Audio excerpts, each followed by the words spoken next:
안녕하세요. 스타일고 임광목 대표입니다. 3월 14일 토요일 아침에 주말 방송으로 인사를 드립니다. 3월 14일이 여러분들 무슨 날인지 아십니까? 화이트데이라고 하죠. 화이트데이. 화이트데이. 사탕 주는 날, 저 사탕 대신에 초콜릿을 주는 날이기도 하는데요.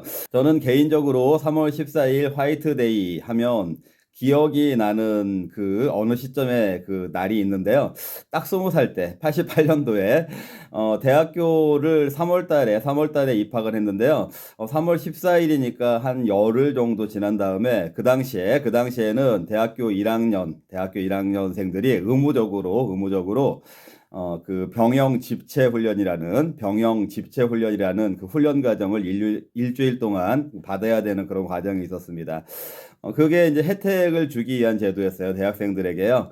그 일주일 동안 갔다 오면은 그 현역으로 군대를 가는 경우에 45일을 그 복무 기간을 줄여주니까 혜택이 있는 거죠. 그래서 이제 그런 그 군사 학교 제도가 있었었는데요. 그때가 그 입학하고 나서 열흘밖에 안 지났는데 바로 그 훈련을 받으러 가라고 하니까 더군다나 그 또 화이트데이 날 아침에 출발을 해야 되는 거니까 저는 좀 개인적으로 좀 에피소드가 있었습니다. 그 당시에 그 서울에 있는 학생들은 저쪽 성남의 남한산성 쪽에 지금 그곳이 위례신도시라고 해서 굉장히 개발이 됐을 거예요. 그쪽으로 이제 그 입소가 되는 거기 때문에 어디에서 집결을 하냐면은 잠실역에서 집결을 하고요. 그때 88년도인데 아직까지 롯데월드가 개장이 안 됐을 때예요. 롯데월드가 한참 건물이 올라가고 있을 때였지 개장이 안 됐을 때였고 그 20살 나이에 그때 그 잠실에서 버스를 타고 일주일 동안 남한산성에 입소를 했던 굉장히 좋았던 기억이 있어요. 그때 처음으로 해봤던 것이 그 공수훈련할 때 그 막타워라고 하죠. 그 공포의 높이에서 뛰어내리는 건데 그 친구들 같이 들어간 친구들 중에는 못 뛰어내리는 친구들도 있었었고요. 재미있는 기억들이 있습니다. 그래서 3월 14일 하면은 저는 그때 기억이 항상 나는데 지금 나이하고 비교를 해보니까 정말 시간이 많이 지났습니다. 20살 때 얘기니까요. 38년. 아유, 어마어마하게 제가 나이가 많이 먹은 것 같습니다. 자, 여러분들 지난주 증시 어떻게 보셨습니까? 제가 지난주 주말에 이번 주에는 전쟁도 전쟁이지만 우리 한국 같은 경우에 목요일 날 동시만기일이 있고 그 영향을 피해갈 수 없기 때문에 아마도 하방 공세가 다시 한번 나올 것이다라고 예상을 드렸었습니다. 지난주에 여러분들 보셨다시피 물론 반등도 있었었지만 하방 공세가 있었다라는 것을 알 수가 있고요. 그러다 보니까 지금 우리 한국의 지수가 다시 그 증권가에서는 코스피 5천을 지지할 것인가, 지지하지 못할 것인가, 이거에 대해서 많이 고민을 하는 위치이고요. 지난주까지만 하더라도 코스피 7,500까지 올라갈 거다라는 그 전망치를 제시했던 기관들이 있었는데요.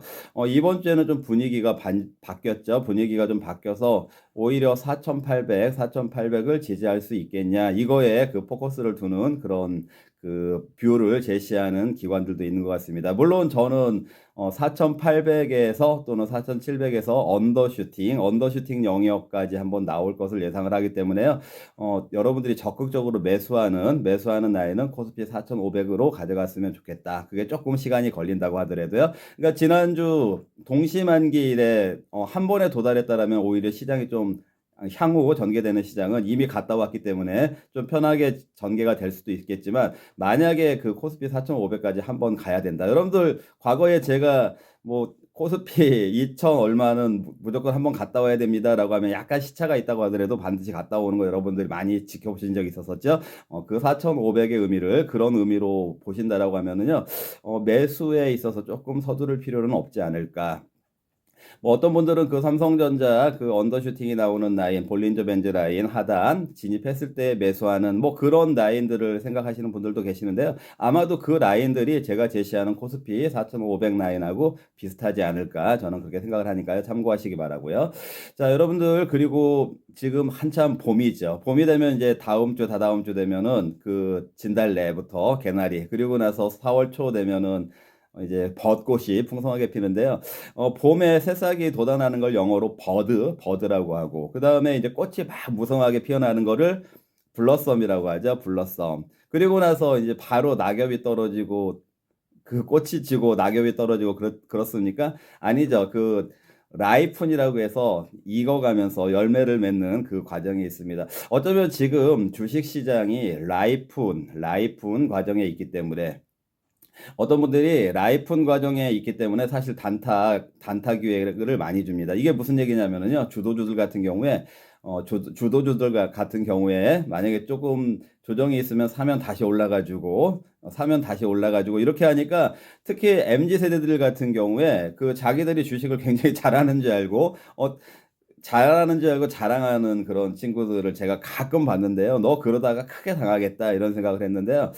아마 이번 그 전쟁을 빌미로 한 이번 장세에 그 라이푼 즉 조금 그 조정했다가 다시 먹을 수 있는 기회를 주고 반복적으로 그 나쁜 말로 하면 좀 꼬시는 거거든요.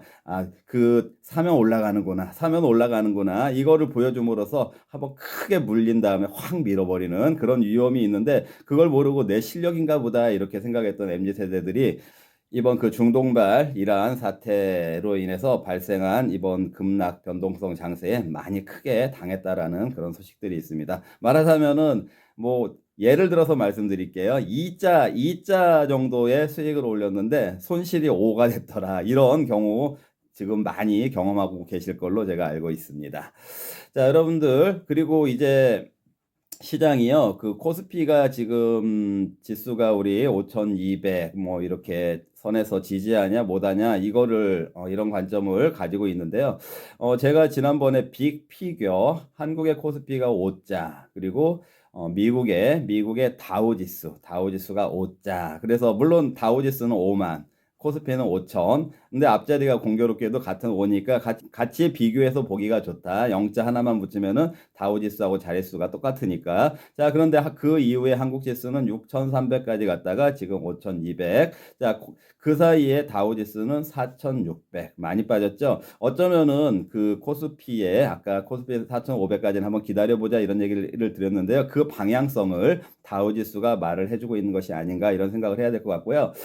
여전히 지금 지수가 그 미국 증시가 많이 올라온 상황에서 이번에 전쟁도 전쟁이지만 또 전쟁으로 인해서 유가가 많이 올랐고요. 그로 인해서 이제 금리 인하가 왜냐하면 유가 때문에 물가가 상승, 물가가 그 고착화될 것이기 때문에 미국의 금리 인하 여지가 좀 약화되고 있다. 이런 부분들도 전반적인 거시 환경에 있어서의 악재가 될 수 있겠지만요.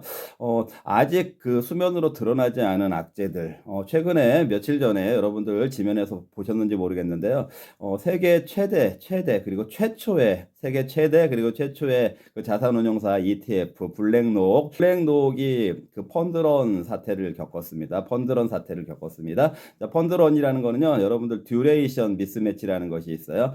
그 단기 자금을 가지고 장기 투자를 해놨는데 만약에 그 펀드런 같은 게 일어나면은 환매 요청 같은 게 들어왔을 때 그거를 막지 못하는 이런 거를 그 펀드런이라고 하는데요. 이제 마치 은행으로 따지면 뱅크런 이런 거하고 비슷한데요.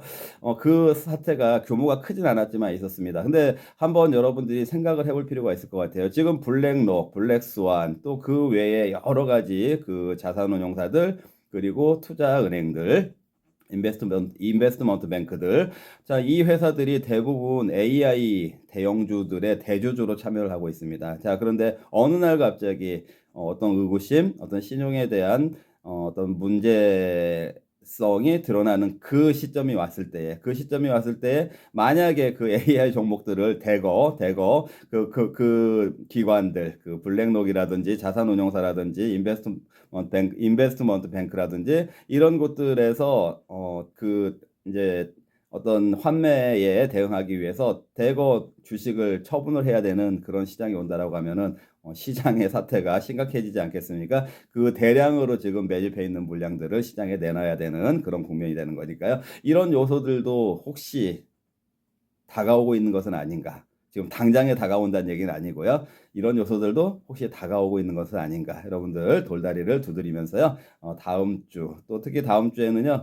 한국 증시 좀 더 그 코스피 5천 테스트를 겪고 이탈할 가능성도 있고요. 심리가 무너질 수도 있고요.